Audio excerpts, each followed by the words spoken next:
Hello guys, my name is Hector Gomez and I'm going to be showing you how to properly rig up a rod to successfully increase your chances of making a catch when you're fishing. So first of all, something you want to take into consideration is where you're going to go fishing and what type of rod you're going to have to use here. We have four types of rods. We have two heavy surf rods, one medium tackle rod, and a light tackle rod. The difference between these is how strong they are. Now, primarily these two are used for when you're gonna go inshore fishing at the beach, and you're looking to catch bigger fish, so you use a bigger rod. Now these two, that's usually when you can use them for fresh and salt water. When you go to the jetties or on a boat, you're going for something not so big and you don't need a lot of force. Now for this primarily, I'm going to show you how to rig up for freshwater fish in a lake, in a resaca. And we're going to use this one. It's light, it's durable, and easy to rig. Since we're going to be fishing in freshwater in a lake, there's three types of fish we can fish for. We got bass, we got catfish, and we got alligator gar. All those three can be caught with this, but the difference is how we're going to set it up. Now, primarily when you want to go fishing, you gotta know what you're going for. What type of fish? If you're going for a bass, they are mid feeders, so you're not going to use what they call weights, so the bait doesn't flow down. For catfish and gar, you're going to use bottom feeders. You're just going to need a longer line for the bottom feeder for the alligator gar. And now I'm also going to show you different types of hooks, knots, and weights that you can use when you're going fishing, as well as the spool that you're going to use to actually reel it in. For this shorter one, you can use it for top feeders. This is just for any other little fish you can, it's going to be along the lake using top water. Top water are just basically floaters. And any type of bait that floats on top of the water, and you're just going to be constantly casting and reeling back. Casting and reeling back and just waiting for a bite. Now, all of these differ, just in case you want to know, you guys are curious, with these bigger ones where you go inshore fishing. These are usually one type. Big hook, big bait, you cast it out as far as you can and just set it and wait. Just wait for the bite and reel it back in. But that's a little too complicated. And we're not forget that we're doing all this to relax. As college students, we need our time, and nothing better than throwing out fishing with a little drink, little sun in the air, hitting your face, nice and relaxed.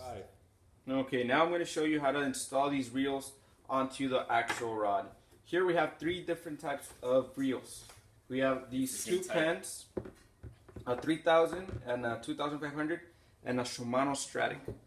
All these have the same, do the same job. The only difference between them is that these two have the ball bearings, which is what helps it spin. These two are corrosion resistant, while this one isn't.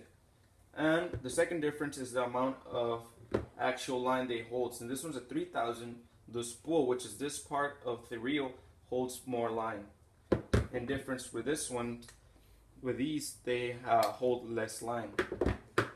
So right now we're going to go with this one. We don't need a lot of line for what we're doing. So basically, all rods usually have this area right here, which you just unscrew. So what you want to do is put in top first, like so, and then just screw it on. You want to have it real tight so it doesn't wiggle.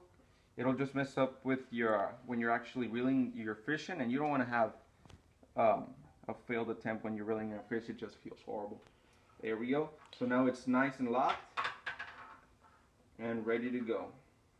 Now that we have installed the reel, we want to feed the line. We want to push out the line so we can feed it through the eyes of the rod. All you're going to really do is just go ahead and put it in through here, all the way towards the end. Now, this is a one-piece rod, so all the eyes are aligned. But if you're fishing with a two-piece, which is just basically a two-piece part rod, you want to make sure first that all the eyes are aligned so that the line doesn't clash, or you just have the best possible alignment with it. Yeah. Now that we have successfully guided the the line toward from the rod we're at the other end.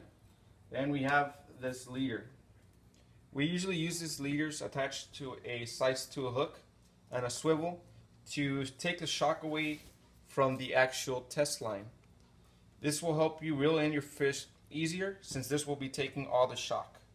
The leader is usually called a shock line because it is stronger than your regular test line.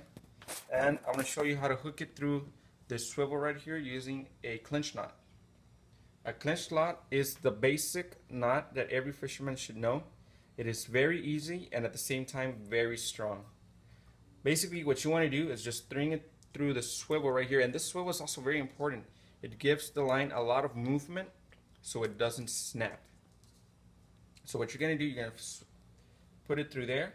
You're going to hold it right. Now that we have the line through the loop, we're going to take hold right here in the middle, and basically what we're going to do, you're just going to go ahead and twirl it around the other one like so.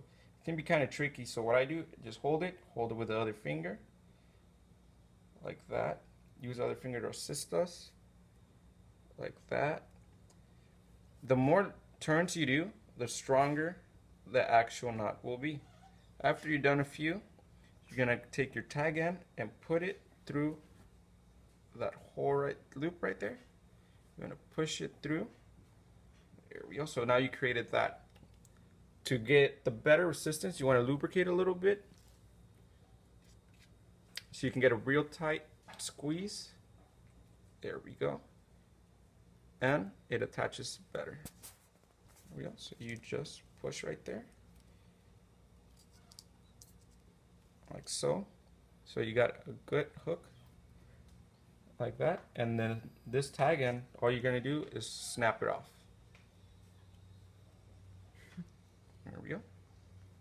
Now that we have our test line connected to our leader with the test and the hook at the end, since we're going to go to a resaca freshwater, we can usually just put live bait, a weenie, bread, really anything. They'll eat anything in freshwater. Those catfish really don't care. They're bottom feeders. Now if you want to catch some bass, that's where you're going to have to go a little more specific in the type of bait you use. So right now we're going to make our way to the nearest lake and we're going to go ahead and try it out. Now that we have a rig ready, we're going to go ahead and head out to the nearest lake. Here we go, here we are.